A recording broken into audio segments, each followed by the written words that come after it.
और फिर इसी तरह जिस नीचे तरह भी आती है। ऑटोमोबाइल में इस वक्त हाँ, ऑटो अन्नी डली में हुई है ऑटो में भाई। रैली आई है बहुत ठीक है, अच्छी। लॉस बुक करें कोई नहीं, अल्लाह के हवाले, वहीं से दोबारा कमा लेंगे। बिल्कुल सही। और अगर आपने स्ट्रॉन्ग कंपनी में बैठे हुए हैं तो फिर चुप करके बैठे रहें, फिर आराम से इजी लाइक हो जैसा जाए। मैंने आपको भी कहा हाँ, कि चुप करके बैठे रहें। इजी हो जाए। एक तो हो गया ना मालदार आप जैसी सामी है जिन्होंने करोड़ों रुपया माशाल्लाह डाल दिया और अल्लाह ने बरकत डाली सर उसमें, जाने दी ठीक है। एक है यंग बच्चा। पॉडकास्ट के चक्कर च मैनू फसा ना देना। नहीं नहीं, ताड़ा सारा वाइट है सर। किस तरह से, सॉरी? इक्विटी फंड्स जो हैं इसके अंदर मैं पूछ रहा हूँ, देखें PSX में अगर आप खुद करना चाहते हैं तो आप सीखना पड़ेगा ना, थोड़ा बहुत हाँ जी, हाँ नॉलेज जी, होना हाँ जी, पड़ेगा। हाँ जी, वो बेस्ट है। तो हाँ, एक न्यू कमर के लिए ना म्यूचुअल फंड मस्ट है।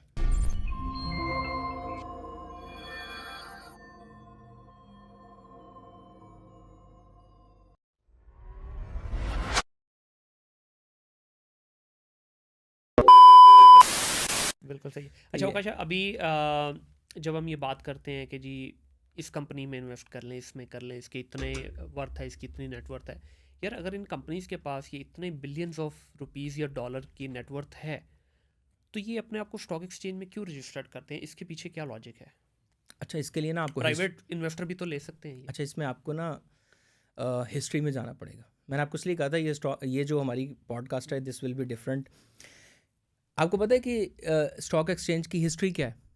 ये बेसिकली हमारी जो बाप दादा कंपनी है ना जिसने हम पे रूल किया है, हम्म, कौन सी कंपनी है भला? ईस्ट इंडिया कंपनी, बिल्कुल। ठीक है। हम्म, उन्होंने हम पे 1.5 साल राज किया ना, हाँ, 150 साल, सॉरी। अच्छा, 1604 में एग्जैक्टली हुआ था। 16 जब स्टार्ट हुआ ना, ईस्ट इंडिया कंपनी का बूम आने लगा था। हम्म, उससे तक वो मेरे ख्याल इंडिया पे अटैक नहीं किया था उन्होंने।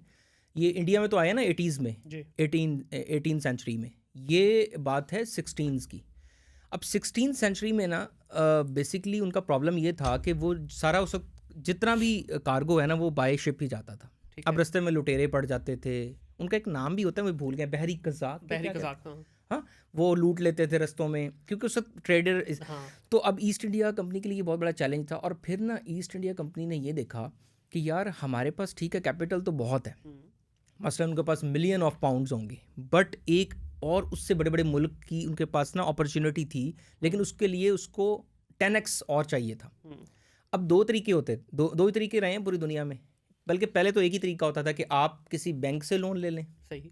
ठीक है, और उसको इंटरेस्ट देना पड़ेगा। हाँ, तो उन्होंने कहा कोई ऐसा तरीका होना चाहिए कि हम अपने ये सारे एक्सपेंसेस जो ये हमारे हो रहे हैं ना ट्रेड के दौरान, ये इसको भी कवर कर लें, और जो हमारे पास और अपॉर्चुनिटीज़ हैं ना वो भी हम कैश कर लें, लेकिन उसमें ना हम इंटरेस्ट ना दें, सही। मतलब हमें पैसे ना देने पड़े, बल्कि हम उनको ना प्रॉफिट में शेयर हाँ, अपना शेयरिंग छोटा सा दे दें। पार्टनर बना ले हाँ, साथ में। अब उसमें उन्होंने देखा कि अब किसी से बात करेंगे, लाइक मैं आपसे बात करूं तो आप भी अच्छा खासा मांगेंगे, आप शायद शरय सूद से ज़्यादा मांग लें, बैंक तो मांग रहा है 10%, आप मांग लें 20% बीच में से, राइट कर लेंगे। उन्होंने फिर उन्होंने क्या किया, उन्होंने एक सिस्टम बनाया कि हम लोगों को ना इसका एक शेयर बनाते हैं। शेयर यूं है कि आप कंपनी को 100 टुकड़ों में डिवाइड कर दें। ठीक है। मैं एक एग्जांपल दे रहा हूँ, वैसे हर कंपनी का डिफरेंट होता है। ठीक है। तो एक कंपनी का जो 100, मैंने अब ये कागज़ पे मैंने बनाया ना, 100 उसके मैंने अगर टुकड़े किए हैं तो एक टुकड़ा एक शेयर है। ठीक है। सबसे पहले तो और ये बेसिक्स को डिसाइड समझें। कौन करता है? ये कंपनी खुद? नहीं, ये डिसाइड बेसिकली आप अब ये कर रहा होता है, आप जब ना अपने शेयर्स फ्लोट आपने कितने करने, नंबर ऑफ शेयर्स कितने हैं ना, हर कंपनी 100% शेयर नहीं देती। हाँ, ऑफ कोर्स, ठीक वो है, तो फिर वैसे ही आप कोई भी bankrupt हो PSX जाएगी पे कंपनी खोले ना, नीचे फ्री फ्लोट शेयर्स लिखे होंगे, ना। सही। ठीक है, उसमें से कंपनी के पास कितने हैं ये आपने डिक्लेयर किए हुए हैं, इवन आपके CEO के पास, आपके किसी डायरेक्टर के पास कितने हैं, ये ट्रांसपेरेंसी इतनी ज़्यादा है PSX की। और 43% है, 40% है, 50% है शेयर्स। अब वो शेयर्स होते इस तरह हैं कि आपने जब शेयर्स रखने होते हैं ना, आपकी जो फेयर वैल्यू होती है ना, उसके हिसाब से वो शेयर की कैलकुलेशंस होती यही है। पूछो, फेयर वैल्यू कौन डिसाइड करता है? सर फेयर वैल्यू के फार्मूलाज हैं ना अच्छा, डिफरेंट, फॉर्मूला पे। आपकी जिस तरह PE रेशो है आपकी, प्राइस टू अर्निंग रेशो, उस हिसाब से ये डिसाइड होता है कि इसकी जो फेयर वैल्यू है उसके बेस पे कि कितने शेयर्स कितने का बनेगा, ठीक है। जो उसका इसमें एक चीज़ ये भी आती है मैं ना, उसको अक्सर हम फंडामेंटल में जाकर देखते हैं उसकी जो फेयर वैल्यू लिखी होती है, लेट्स से एक शेयर की 50 रुपए लिखी नहीं, है। वो बेसिकली जो लिखी होती है वो फेयर वैल्यू तो हमें कैलकुलेट करके बता रहे होते हैं ना, बुक वैल्यू होती है। बुक वैल्यू, हाँ। बुक वैल्यू ये होती है कि इस वक्त ये कंपनी जो है उसके इतने एसेट्स हैं, ठीक है। इतना उसका बिजनेस है, इतना प्रॉफिट है, इस बेस पे आज के दिन पे अगर ये कंपनी ख़त्म की जाए तो कितने पैसे मेरी जेब में आएंगे, ओके। वो होती है बुक वैल्यू। ठीक है। उस बुक वैल्यू की बेसिस पे ये डिसाइड किया जाता है कितने का शेयर है शुरू में, बाकी तो फिर सेल एंड डिमांड है ना, जितनी डिमांड बढ़ेगी शेयर ऊपर जाएगा, डिमांड कम, अब मैं मिजान बैंक ज़्यादा लोग बेच रहे हैं, खरीदने वाले कम है, तो ऑटोमेटिकली नीचे जाएगा, जस्ट लाइक टमाटर इस तरह ही है ना, ऊपर एकदम चले जाते हैं नीचे। तो अब मैं वो हिस्ट्री पे अगेन वापस आता हूँ। उन्होंने अपने शेयर्स ना सेल किए कुछ लोगों को। ठीक है। उन्होंने कहा कि जी पीछे हमारी गारंटी है, हाँ। उससे तक कोई इदारा नहीं होता था, 1604 की बात है। तो उन्होंने कहा कि जी ठीक है, आप हमसे ये लें, हम ये जो इतना पैसा आपसे जनरेट कर रहे हैं ना, उससे हम इसकी एक्सपेंशन करेंगे सही। और जो प्रॉफिट वहाँ से निकलेगा ना वो हम आप पे स्प्लिट कर देंगे। सही। ये इतना सक्सेसफुल मॉडल हुआ कि 1600 के एंड पे यानी 17 स्टार्ट होने तक ये इसको बाकायदा जो है ना एक इदारा बना दिया गया जिसने यूके के अंदर इसको प्रॉपरली किया। अच्छा, फिर जो हमारी दुनिया की सबसे बड़ी स्टॉक मार्केट है वॉल स्ट्रीट जो है, वो एक सदी बाद, उसके एक सदी बाद उन्होंने देखा कि अच्छा वो बड़ा ज़बरदस्त सिस्टम चल रहा है। उन्होंने 70s के अंदर ना, 70s के स्टार्ट में 1700 समथिंग में उन्होंने फिर ये वॉल स्ट्रीट बनाई और वहाँ से फिर बाकी लोगों ने मॉडल को कॉपी किया। तो बेसिकली जो आपका क्वेश्चन था ना कि कंपनी को क्या फ़ायदा होता है, देखें एक कंपनी है होंडा की, मैं मिसाल देता हूँ। होंडा कहता है कि जी मेरे पास इतनी कैपेसिटी है, इतने पैसे पड़े हैं, $1 मिलियन तो हैं, लेकिन उसकी कोई लिमिट तो होगी ना कि मैं साल का 1 लाख मोटरसाइकिल बना सकता हूँ। सही। लेकिन जो मेरा कस्टमर है ना, वो साल की 1.5 लाख बाइक लेता है। ठीक है। तो अब 1.5 लाख के लिए मुझे इतने असेंबली प्लांट्स लगाने हैं, इतने पार्ट्स और मंगवाने हैं, तो उसके लिए इतने पैसे हैं, मेरे पास तो इतने हैं। सही। मेरे पास 1 लाख का बजट है, लेकिन 1.5 लाख अगर हो जाए तो मेरी ग्रोथ भी बढ़ेगी और प्लस मैं वो आगे दे भी सकता हूँ अगर मैं किसी से ले लूँ। सही। तो दो ही चीज़ें हैं, बहुत सारी तो प्राइवेट। लाइकवाइज इसमें फिर अगर कोई कंपनी डेफिसिट में है या लॉस में है तो वो लॉस रिकवर करने के लिए भी करते हैं? नहीं, लॉस रिकवर करने के लिए तो देखें आप कर सकते हैं, लॉस मेकिंग कंपनी को लोग इन्वेस्टर लेंगे ही नहीं ना। अब एक लॉस मेकिंग कंपनी है तो इन्वेस्टर तो जब भी देखें आईपीओ होता है ना, इसको आईपीओ कहते हैं कंपनी को लिस्ट करने में। जब आईपीओ होता है ना, आप पहला शेयर आप नहीं ले सकते। उसमें उसका एक तरीकाकार होता है, 15 डेज के लिए वो इन्वेस्टर्स को वो शेयर देते हैं। ठीक है। वो उसको कहते हैं primary investor. Okay. Primary investor वो शेयर लेता है, उसके बाद वो शेयर मार्केट में हमें बेचता है। हम सेकेंडरी हैं बेसिकली इन्वेस्टर। ओके। जो ठीक हो गया। पहला शेयर है ना वो प्राइमरी लेता है। Primary अब देखें उनको बुलाएंगे इन्वेस्टर को, जो टॉप इन्वेस्टर मेमन्स बैठे हुए हैं ना जो कराची में। अब वो पहले आते ही सवाल करेंगे, यार आपकी कंपनी में तो ये प्रॉब्लम्स हैं। No we will not do that. तो आईपीओ फेल भी हो सकते हैं। सही। और बहुत सारी कंपनी डीलिस्ट भी हो जाती हैं। आपको पता है सुजुकी पहले पीएसएक्स पे होती थी 10 साल पहले। अच्छा, अभी नहीं है? हाँ, अब नहीं है, बल्कि 10 साल पहले भी क्यों, 5 साल पहले तक होती थी। इन्होंने तो लूटा ही इतना है पाकिस्तान को अभी भी सर नहीं है। वो बस उनको फिर ये लगा ना कि अब हमें ज़रूरत नहीं है, या अच्छा खुद भी करती हैं, वॉलंटियरली भी कंपनीज कर देती हैं? हाँ आपकी मर्जी है कि आईपीओ। वो फिर ये होता है कि आपने बुक वैल्यू पे शेयर्स वापस खरीदने हैं, ठीक है। वाइड अप कर दें उसको। तो कंपनी देखिए प्राइवेट लिमिटेड कंपनीज भी तो हैं बहुत बड़ी बड़ी। जी जी। लाइक आप देख लें कि ऑटो में अभी बहुत सारे जैसा ये चैरी वगैरह, ये तो अभी नहीं आए ना, मास्टर ग्रुप है, इस तरह के बड़े बड़े ग्रुप्स हैं। तो ये देखें लोग आते इसलिए ग्रोथ के लिए, और जिस कंपनी को यकीन होता है ना कि हाँ मुझे इतने पैसे मिले तो इतनी ग्रोथ आ सकती है और मैं लोगों में भी डिवाइड कर सकता हूँ, वो फिर आता है लास्ट। अच्छा, इसमें ये चीज़ भी होती है कि कोई पीएसएक्स की तरफ से कोई इसमें बंदिश है कि इससे ज़्यादा शेयर आपके पास होंगे तो तभी। फॉर एग्जांपल एक कंपनी आती है अपना 80% शेयर बेच के निकल जाती है, पैसा इकट्ठा कर लिया, सिर्फ उनके पास 20 है, लेकिन वो मार्केट से 80% पैसा इकट्ठा किया, भागे फ्रॉड करके। नहीं, आप भाग नहीं सकते। उसकी रीज़न ये है कि SECP के रूल्स बहुत सख्त हैं। ठीक है। बेसिकली रेगुलेटरी अथॉरिटीज़ बनाई ही इसलिए गई हैं कि कंपनी जो है वो ऐसे पैसा इकट्ठा करे और निकल जाए। ऐसा हो नहीं सकता, क्योंकि देखें आप पैसे सबसे पहले तो लीगल चैनल से लेंगे सही। और बैंक के थ्रू ही पैसे आपको मिलेंगे, और उसके अगेंस्ट आपको जो है ना वो वैल्यू देनी है। अगर आप वैल्यू नहीं देते, आप पैसे कैसे मुल्क से देखें। ये कोई कैश में तो पैसे दे नहीं रहे कि वो लेके भाग जाएगा। बैंकिंग चैनल से लेके जाना है तो बैंक में फ्रीज हो जाएंगे। आपको पता नहीं कितने कितने। यार यही तो प्रॉब्लम है, लोगों में अवेयरनेस आनी चाहिए कि स्टॉक मार्केट इतनी सेफ है कि कोई कंपनी आपके पैसे लेके भाग नहीं सकती, क्योंकि गवर्नमेंट जो है वो उसके पास पूरा, आपका बैंक फ्रीज हो सकता है, खुदा ना खास्ता आपका कोई मसला हो जाए, बैंक फ्रीज नहीं हो जाता। अब पैसे आपके यहाँ निकलवा ही नहीं सकते। इसी पे अगला सवाल मेरा ये, हम बड़ी स्किल्स की, ज़ाहिर हम जिस डोमेन से हैं तो हमारे यहाँ तो स्किल को रटा जो है ना एक तोते की तरह लगाया जाता है, स्किल सीखे स्किल सीखे। आजकल ये एक डिबेट भी बनी हुई है मीडिया के ऊपर कि भाई स्किल सिखाएं, डिग्रियाँ छोड़ें। इस डोमेन में जब हम बात करते हैं, लोग स्किल्स की बात तो करते हैं बट ना को प्रॉपर सिखाने वाला है, और ख़ास तौर पे इन्वेस्टमेंट का जो पोर्शन है उसके ऊपर कोई बात नहीं कर रहा, वो मिसिंग है। बहुत बड़ा एक गैप है इन्वेस्टमेंट की, कभी कोई बात नहीं करता।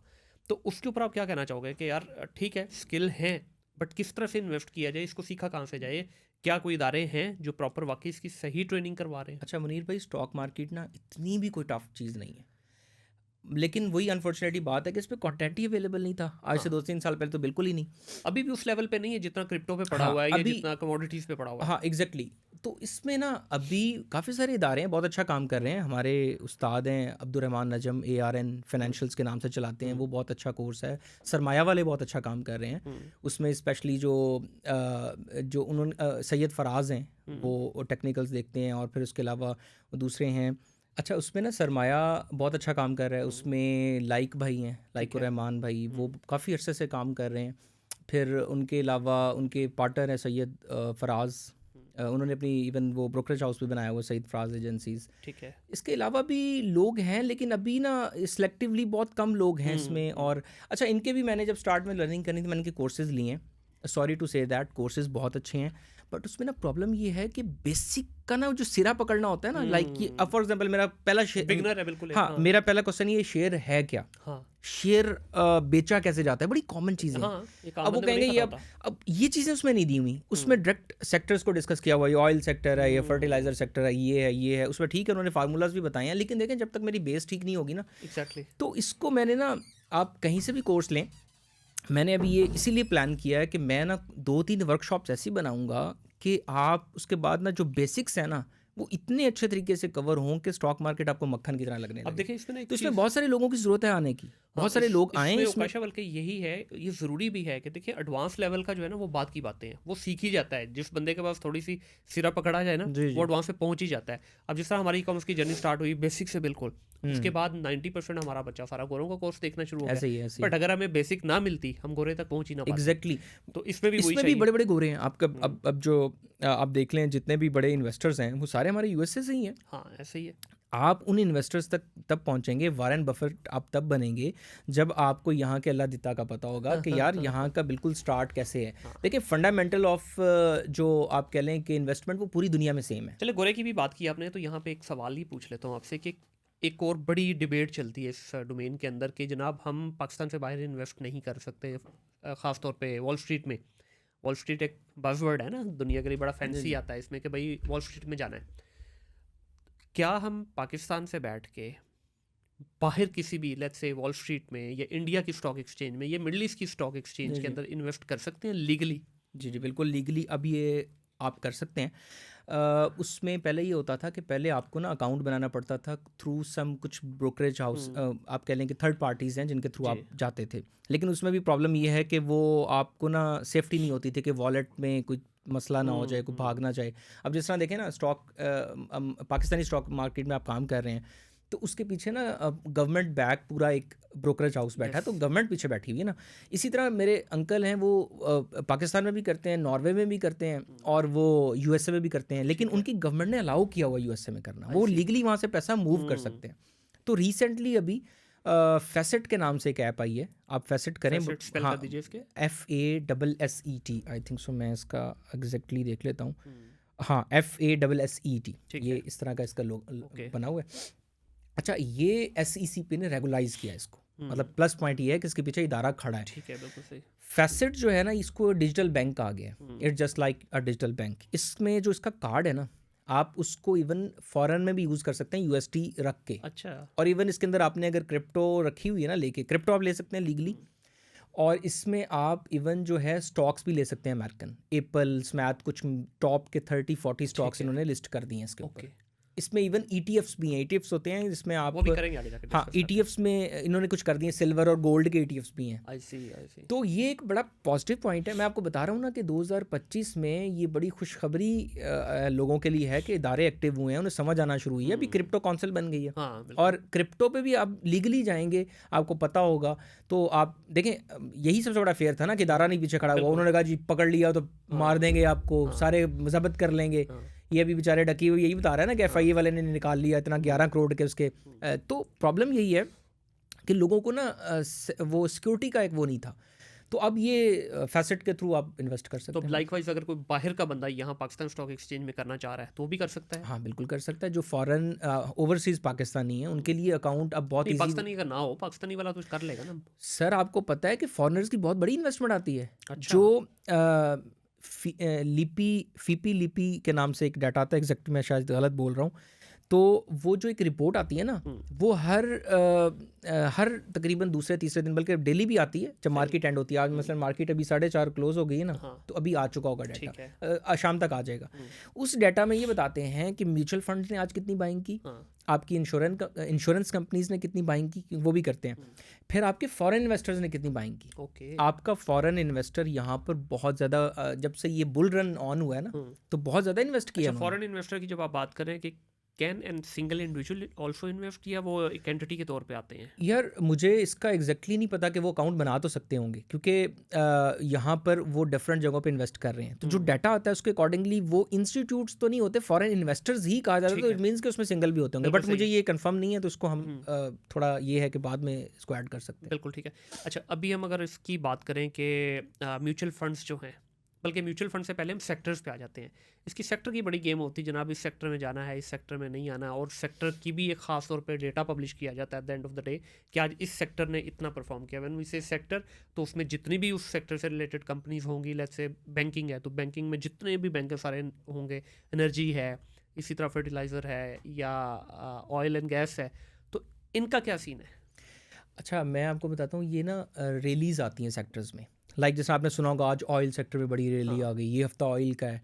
अब जिस तरह रिसेंटली आपको पता होगा ऑयल सेक्टर में रैली आई है, लाइक वो उनकी कुछ ड्यूज़ थे जो पेंडिंग थे गवर्नमेंट की तरफ से, जैसे ही वो पैसे रिलीज़ हुए, पीएसओ भी ऊपर, माड़ी भी ऊपर, जनाब बाकी भी पोल शोल सारे ऊपर जा रहे हैं। तो ये स्टॉक में ना सेक्टर्स में रैली आती है, लाइक फिर आपने देखा होगा अब अभी जो सैलाब आया था उसके बाद सीमेंट सेक्टर में बहुत रैली आई, क्योंकि सैलाब की के बाद ज़रूरत थी लोगों को। अब वो इन्वेस्टर ना, देखिए इन्वेस्टर, इंटेलिजेंट इन्वेस्टर एक बुक भी है, उस पर भी हम आएंगे। इंटेलिजेंट इन्वेस्टर जो बुक है ना, उसमें भी बेसिकली यही डिस्कस किया हुआ है सारा। तो ये जो इन्वेस्टर नहीं बहुत इंटेलिजेंट होता है, उसको पता होता है कि किस सेक्टर में अब रैली आएगी। लाइक सीमेंट में अब उनको लगा कि सैलाब के बाद तो सीमेंट चाहिए प्लस्तर करने के लिए, सीमेंट सेक्टर में आ गई। ऑयल में कोई न्यूज़ आ गई अच्छी तो ऑयल सेक्टर में, और फिर इसी तरह नीचे भी आती है। ऑटोमोबाइल में इस वक्त हाँ, ऑटो में रैली आई है बहुत अच्छी। और उसमें ना ऑटो में तो बहुत सारे स्टॉक्स ऐसे हैं जो इवन प्योर ऑटो भी नहीं है, जैसा ये अभी निशात की हमने बात की, तो स्टिल उनमें रैली आई हुई है।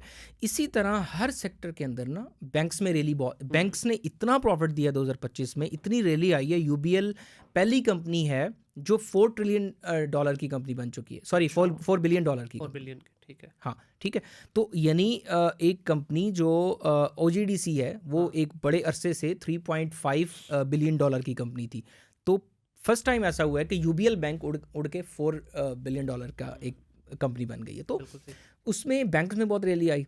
तो रैली जो है ना वो सेक्टर में आती है, और उसकी एक रीज़न, उसके पीछे कोई न्यूज़ हो सकती है, उसके पीछे कोई गुड न्यूज़ ही होती है नॉर्मली। अच्छा, न्यूज़ पे ही बल्कि मैंने पूछना था कि क्या क्रिप्टो की तरह या जिस तरह ट्रेडिंग है कमोडिटीज़ की, जिस तरह एक सिंगल न्यूज़ वो लोकल हो सकती है, इंटरनेशनल हो सकती है, मार्केट को एकदम शेक करके रख देती है, तो स्टॉक्स में भी इसी तरह से ही है? अच्छा, स्टॉक में ना बहुत सारी न्यूज़ तो ऐसी होती हैं, उससे भी फ़र्क पड़ता है जिसका आपसे ताल्लुक ही नहीं होता। अच्छा, फॉर एग्जांपल देखें, एक न्यूज़ है कि इंडिया पाकिस्तान पे अटैक करने लगा, ये तो डायरेक्ट न्यूज़ है ना, इन्वेस्टर डर गया है, वो निकल रहा है बाहर, ठीक है, पैनिक फैल गया, पता नहीं जंग कब तक चले। और 9 मई में हुआ ऐसे, एक ही दिन में मार्केट 10% नीचे गई, और वो इतना बड़ा डिप था।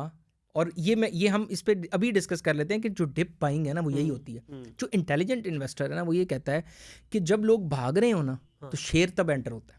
ठीक है, वो उसको पता होता है कि यार मिजान बैंक है फॉर एग्जांपल, उसकी तो वैल्यू ही 400 से ज़्यादा है। जैसे अभी मैंने पिटसेल की बात की है कि उसकी फेयर वैल्यू 60 है, अगर वो क्रैश इतना बड़ा आ गया, वो 40 पे आ गया, मुझे पता होगा कि यार 40 पे ये तो मतलब फ़ौरन लेने वाली चीज़ है। लेकिन इसमें वो फोमो भी तो आ जाता है ना सर। फोमो ये होता है उसमें, नहीं, फेयर ऑफ मिसिंग आउट तब आता है जब ऊपर जा रहा होता है सर। लेकिन वो दोनों केसेस में है ना, आप देखें नीचे आया, थोड़ा सा नीचे आया, आपने ले लिया, और फर्दर नीचे चला गया, नहीं चला जाता है, होता है, ऐसा होता है। अब देखे ना जंग में यही होता है ना कि उसका भी तरीका कार है, प्रोलॉन्ग। लोगों को पता ही नहीं था कि जंग कब रुकनी है। ये तो ट्रम्प कहता है ना कि 8 दिन में मैंने रुकवा दी, 10 दिन में रुकवा दी, लेकिन वाकई हमें नहीं पता था। मैं तो चाइना में था, फंस गया था चाइना में, हमारी फ्लाइट थी अगले दिन, और एयर स्पेस बंद हो गई दोनों तरह से, क्योंकि वैसे भी जाते हुए ना ये इंडिया से होके जाता है, एक जो हम गए थे चाइना की डायरेक्ट फ्लाइट से। लकीली मेरे पास जो फ्लाइट थी वो डायरेक्ट चाइना की थी, अदरवाइज जो लोग आए थे ना वाया दुबई, या वो दुबई एयरपोर्ट पे बैठे रहे हैं 3-3 दिन, 4-4 दिन। तो अब जंग प्रोलॉन्ग होगी, और मैं वहाँ बैठा चाइना में सोच रहा था कि यार वीज़ा मेरे पास 1 माह का है, तो अब ये प्रोलॉन्ग ही ना करवाना पड़ जाए। यानी हमें यही नहीं पता था कि 1 माह में जंग रुक जाएगी, देर में रुके, बिल्कुल ऐसे ही। अच्छा, अब इन्वेस्टर क्या करता है, उसका तरीकाकार ये होता है कि आपने इकट्ठे पैसे नहीं डाल देने होते। सही, शेयर नीचे आया, अब मैं एज ए इन्वेस्टर सोच रहा हूँ इसकी फेयर वैल्यू से ये नीचे आ गया, ये तो इससे ऊपर का है, वैसे ही है, इसकी वैल्यू इतनी है, तो मैंने उठा लिया, लेट्स सपोज 25%, ठीक है, और नीचे आएगा मैं 25% और उठा लूंगा, और नीचे आएगा 10% और उठा लूंगा, मैं उसको एवरेज करता जाऊंगा। ठीक है, बिल्कुल सही।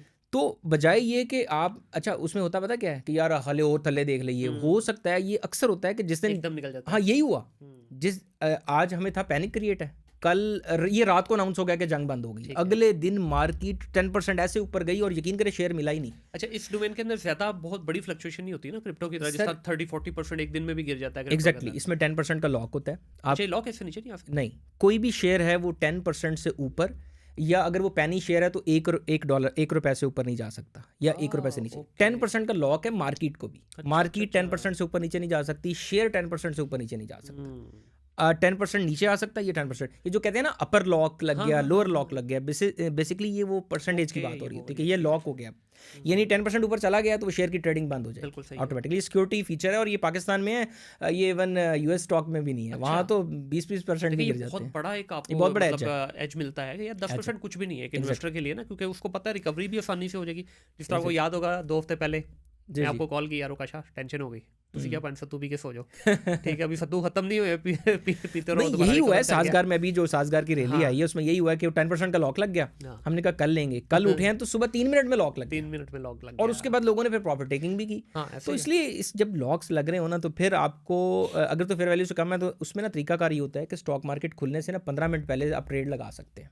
अच्छा, 15 मिनट पहले। स्टॉक मार्केट खुलती है 9:30 हम्म, डेली और बंद होती है 3:30। ठीक है। ठीक है, जुमे वाले दिन खुलती है 9:15 हम्म, और दरमियान में ब्रेक आती है। 12 से 2:30 ब्रेक होती है, तो उस दिन फिर वो 4:30 तक जाती ठीक है। है। आपका जो मतलब 9:15 शुरू होनी है ना, तो 9 बजे के बाद आप ट्रेड लगा सकते हैं। ओके। तो उसमें ये होता है कि आप ट्रेड लगा दें और उसमें ना सिलेक्ट करें, प्राइस सेलेक्ट ना करें, आप मार्केट को सिलेक्ट करें। जब आप शेयर सेलेक्ट कर रहे होते हैं ना तो ठीक है। SLO लिखा होता है, स्टॉप हाँ, लॉस, stop loss है। MKT होता है मार्केट मार्केट। हो गई, मार्केट लगा के लिमिट सो होता जाएं, है, हाँ। जब मार्केट खुलेगी उस टाइम जो रेट होगा मार्केट का आपको मिल अच्छा, जाएगा। उस पे बाय हो जाएगा, ठीक है। तो आप अपनी मर्जी से लिमिट ना लगाएं। हाँ, अपनी मर्जी से लिमिट लगाएं, बिल्कुल ठीक वो तो लिमिट हो सकता है क्रॉस हो जाए फॉरन, Cross फिर हो आपका वो लगी रहेगी, तो आप मार्केट पे कर लें। आपको अगर श्योर है ना कि हाँ यार ये रैली लंबी चल रही है, लाइक मुझे लग रहा है कि ये अब जाएगा, तो ठीक है ले लें फिर। बिल्कुल ठीक है। अव्वल तो आप कोशिश करें उस टाइम अपने इमोशंस को काबू रखें। कोई नहीं यार, ये मार्केट आपको बार बार चांस देती है, बार बार ऊपर नीचे, बार ये नहीं है। अच्छा, ये जो फोमो का आपने बात किया ना, ये अक्सर ही होता है कि हमें ये लगता है कि यार ये शायद लास्ट टाइम है, हाँ। अब ये शेयर ऊपर नहीं जाएगा, ये मतलब इससे नीचे नहीं आएगा।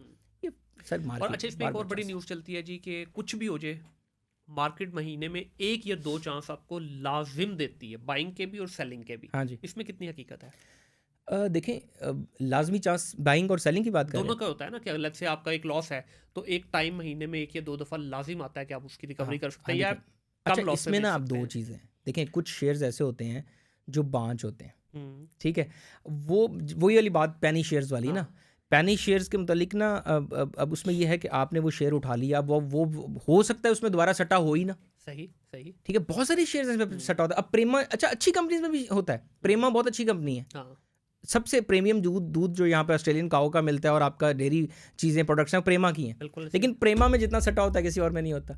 बीको स्टील प्रॉपर बिजनेस है, लेकिन असल में ना कुछ छोटी जो कंपनीज होती है ना उसमें सट्टेबाजों को पता होता है कि यार इसको बार बार घुमाना है। मतलब वो कंपनी से ज़्यादा तगड़े सट्टेबाज हैं, वो प्रेमा शेक करते हैं। 40s पे सोया होता है, ये यकदम 60 पे जाता है और वहाँ से फिर वो सेलिंग आ जाती है और फिर 40 पे आके सो जाता है। तो देखिए, जो तो शेयर ऐसा है जो रेगुलर मूवमेंट दे रहा है, वो तो अगर तो वो फेयर वैल्यू के लिहाज से नीचे गिरा हुआ है ना, तो फिर तो उसने ऊपर जाना है। लाइक मैं इसकी एग्जांपल दे देता हूँ, मिज़ान बैंक। ठीक है। मिज़ान बैंक अगर फेयर वैल्यू से नीचे लाइक वो 450 पे आ गया ना, तो आप टेंशन नहीं लेनी। आपने 500 पे भी लिया हुआ है ना, तो 500 क्रॉस कर लेगा, क्योंकि उसकी हर साल ग्रोथ कंपनी की ना बढ़ती है, हर साल उसकी वैसी वैल्यू ऊपर जानी है कंपनी की। यानी ये कंपनीज आप देखेंगे अगले 2-3 साल में ना वैसे ही आपको डबल ट्रिपल फोर्थ में मिलेंगी। बिल्कुल सही। उसी को कहते हैं कंपाउंडिंग के लेके सोचो यार, उस कंपनी ने तो वैसे ही अपनी परफॉर्मेंस की बेस पे ऊपर जाना है। हर साल जो है ना बैंक जो प्रॉफिट कमाता है वो CEO तो नहीं खा जाता, सबको मिलता वो दोबारा से नहीं मिलता भी है और वो री इन्वेस्ट भी करता है बैंक। और जाहिर है री इन्वेस्ट किया तो ग्रोथ और बढ़ेगी ना। अब मुनीर भाई के एक ऑफिस है, अगले साल मुनीर भाई ने 3 ऑफिस। आप मिज़ान बैंक देख लें, हर साल उसकी ब्रांचेज और खुलती हैं, हर साल 100 ब्रांचेज अगर खुली हैं तो 100 ब्रांचेज का रेवेन्यू भी तो आएगा ना। तो ये रीज़न है कि आप जब अगर तो आपने सट्टे वाला को शेयर ले लिया, मैंने कहा था ना 5 शेयर अगर है ना तो सर फिर उसे जान छुड़ा लें।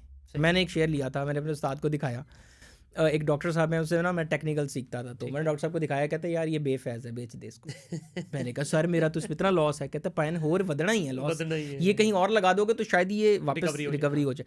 तो उसमें अगर तो शेयर इस नौयत का है ना कि वो शेयर अच्छा शेयर नहीं है, सट्टे वाला है, बुरी कंपनी है, आपको भी समझ आ गई है कि यार उसकी ग्रोथ ही नहीं है। बहुत सारे शेयर हैं लाइक WTL है। सर मैंने आज तक, मुझे बताएं WTL का क्या बिजनेस है?